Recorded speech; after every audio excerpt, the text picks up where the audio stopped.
السلام علیکم پیارے دوستو، ایسے ہی سچے قصے سننے کے لیے ہمارے چینل کو سبسکرائب کریں۔ بسم اللہ الرحمن الرحیم۔ حضرت آدم علیہ السلام کی پیدائش سے زمین تک کا سفر۔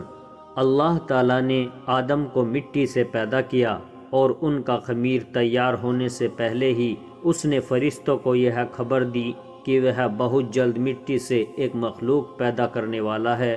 جو بشر کہلائے گی اور زمین میں ہماری خلافت کا شرف حاصل کرے گی۔ آدم کا خمیر مٹی سے گوندا گیا اور ایسی مٹی سے گوندا گیا جو نت نئی تبدیلی قبول کر لینے والی تھی۔ جب یہ مٹی پکی ٹھیکری کی طرح آواز دینے اور کھن کھنانے لگی تو اللہ تعالیٰ نے اس مٹی کے پتلے میں روح پھونکی اور وہ ایک ہی وقت میں گوشت پوشت ہڈی پٹھے کا زندہ انسان بن گیا۔ تب فرشتوں کو حکم ہوا کہ تم اس کے سامنے سجدے میں گر جاؤ۔ فوراً تمام فرشتوں نے ارشاد کی تعمیل کی، مگر ابلیس شیطان نے گھمنڈ اور سرکشی کے ساتھ صاف انکار کر دیا۔ اللہ تعالیٰ اگرچہ غیب کا علم رکھنے والا اور دلوں کے بھیدوں تک کو جاننے والا ہے، مگر اس نے امتحان و آزمائش کے لیے ابلیس سے سوال کیا، کس بات نے جھکنے سے روکا جب کہ میں نے حکم دیا تھا؟ ابلیس نے جواب دیا، اس بات نے کہ میں آدم سے بہتر ہوں، تو نے مجھے آگ سے پیدا کیا، اسے مٹی سے۔ شیطان کا مقصد یہ تھا کہ میں آدم سے افضل ہوں، اس لیے کہ تو نے مجھ کو آگ سے بنایا ہے اور آگ بلندی اور برتری چاہتی ہے، اور آدم خاکی مخلوق، بھلا خاک کو آگ سے کیا نسبت؟ اے اللہ، پھر یہ تیرا حکم کہ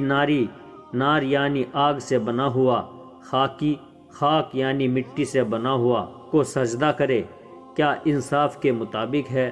میں تمام حالاتوں میں آدم سے بہتر ہوں، اس لیے وہ مجھے سجدہ کرے، نہ کہ میں اس کے سامنے سجدہ کروں۔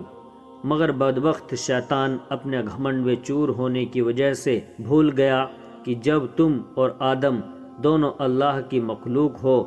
تو مخلوق کی حقیقت خالق سے بہتر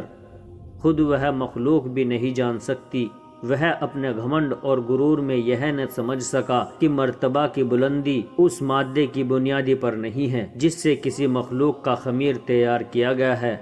بلکہ اس کی ان صفتوں پر ہے جو کائنات کے پیدا کرنے والے نے اس کے اندر رکھ دیے ہیں۔ بہرحال شیطان کا جواب چونکہ گھمنڈ اور غرور کی جہالت پر قائم تھا، اس لیے اللہ تعالیٰ نے اس پر واضح کر دیا کہ جہالت سے پیدا ہونے والے گھمنڈ و غرور نے تجھ کو اتنا اندھا کر دیا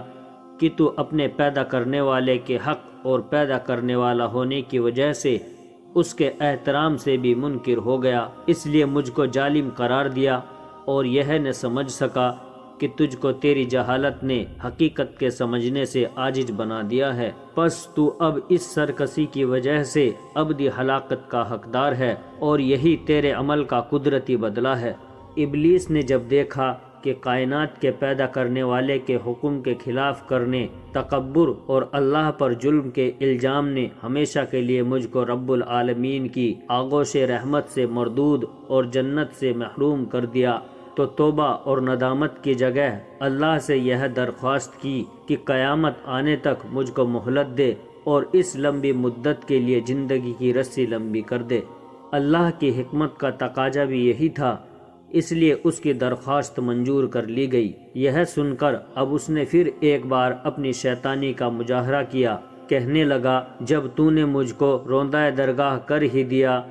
تو جس آدمی کی بدولت مجھے یہ رسوائی نصیب ہوئی، میں بھی آدم کی اولاد کی راہ ماروں گا اور ان کے سامنے، پیچھے، آس پاس اور چاروں اور سے ہو کر ان کو گمراہ کروں گا اور ان کو تیرا ناشکر بنا چھوڑوں گا۔ البتہ تیرے مخلص بندے میرے تیر سے گھائل نہ ہو سکیں گے اور ہر طرح محفوظ رہیں گے۔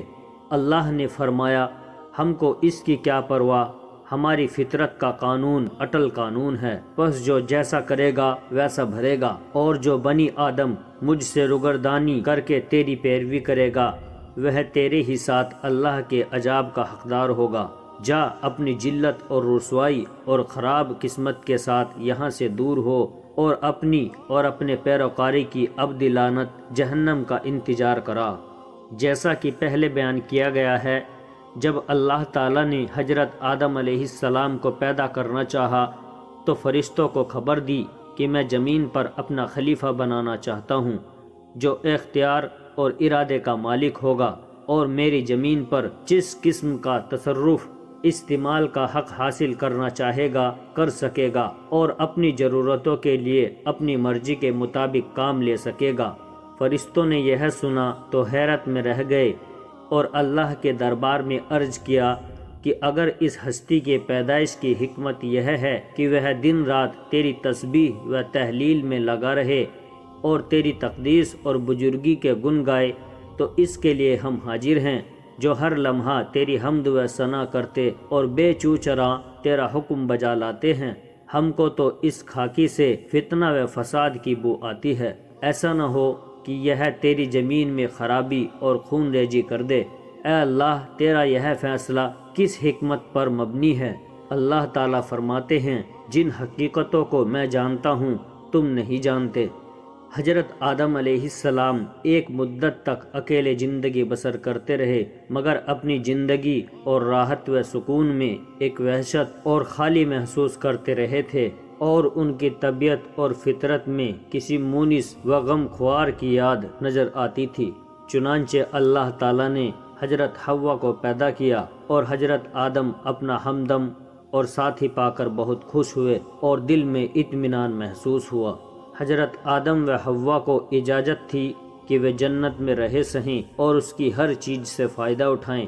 مگر ایک پیڑ کو نشان جد کر کے بتا دیا کہ اس کو نہ کھائیں بلکہ اس کے پاس تک نہ جائیں۔ اب ابلیس کو ایک موقع ہاتھ آیا اور اس نے حضرت آدم و حوا کے دل میں یہ وسوسہ ڈالا کہ یہ پیڑ جنت کا پیڑ ہے، اس کا پھل کھانا جنت میں ہمیشہ آرام و سکون اور اللہ کا قرب پانے کی ضمانت دیتا ہے، اور قسمیں کھا کر ان کو بتایا کہ میں تمہارا خیر خواہ ہوں، دشمن نہیں ہوں۔ یہ سن کر حضرت آدم کے انسانی اور بشری خواص میں سب سے پہلے بھول چوک نے ظہور کیا اور یہ بھلا بیٹھے کہ اللہ کا یہ حکم ضروری تھا، نہ کہ رب کی اور سے کوئی مشورہ، اور انہوں نے اس پیڑ کا پھل کھا لیا۔ اس کا کھانا تھا کہ انسانی ضرورتیں ابھرنے لگی،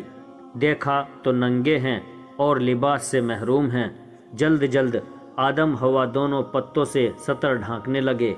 گویا انسانی تمدن کی یہ شروعات تھی کہ اس نے ڈھانکنے کے لیے سب سے پہلے پتوں کا استعمال کیا۔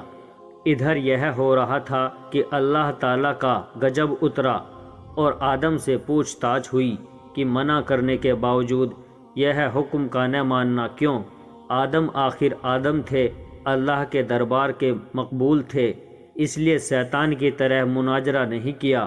اور اپنی غلطیوں کو تاویلوں کے پردے میں چھپانے کی بے مطلب کی کوششوں سے باز رہے۔ ندامت و شرمساری کے ساتھ اقرار کیا کہ غلطی ضرور ہوئی ہے، لیکن اس کی وجہ تمرد و سرکشی نہیں بلکہ انسان ہونے کے ناطے بھول چوک اس کی وجہ ہے، پھر بھی غلطی ہے، اس لیے توبہ و استغفار کرتے ہوئے معاف کر دیے جانے کی درخواست کرتا ہوں۔ اللہ تعالیٰ نے ان کے اس عذر کو قبول فرمایا اور معاف کر دیا، مگر وقت آ گیا تھا کہ حضرت آدم علیہ السلام اللہ کی زمین پر خلافت کا حق ادا کریں، اس لیے حکمت کے تقاضے کے طور پر ساتھ ہی یہ فیصلہ سنایا کہ تم کو اور تمہاری اولاد کو یہ طے وقت زمین پر قیام کرنا ہوگا، اور تمہارا دشمن ابلیس عداوت کے اپنے تمام سامان کے ساتھ وہاں موجود رہے گا، اور تم کو اس طرح ملکوتی اور طاغوتی دو ٹکرانے والی طاقتوں کے درمیان زندگی بسر کرنی ہوگی۔ اس کے باوجود اگر تم اور تمہاری اولاد مخلص اور سچے بندے اور سچے نایاب ثابت ہوئے تو تمہارا اصل وطن جنت ہمیشہ کی طرح تمہاری ملکیت میں دے دیا جائے گا، اس لیے تم اور حوا یہاں سے جاؤ اور میری زمین پر بسو اور اپنی مقرر کی ہوئی زندگی تک عبودیت کا حق ادا کرتے رہو۔ اور اس طرح انسانوں کے باپ اور اللہ تعالیٰ کے خلیفہ آدم علیہ السلام نے جیون ساتھی حضرت حوا کے ساتھ اللہ کی زمین پر قدم رکھا۔ پیارے دوستو، ویڈیو اگر اچھی لگی ہو تو ویڈیو کو لائک اور شیئر کریں اور ہمارے چینل کو سبسکرائب کریں۔ اور جاتے جاتے ہمیں اپنا ایک پیارا سا کمنٹ ضرور کر دیں۔ السلام علیکم ورحمۃ اللہ وبرکاتہ۔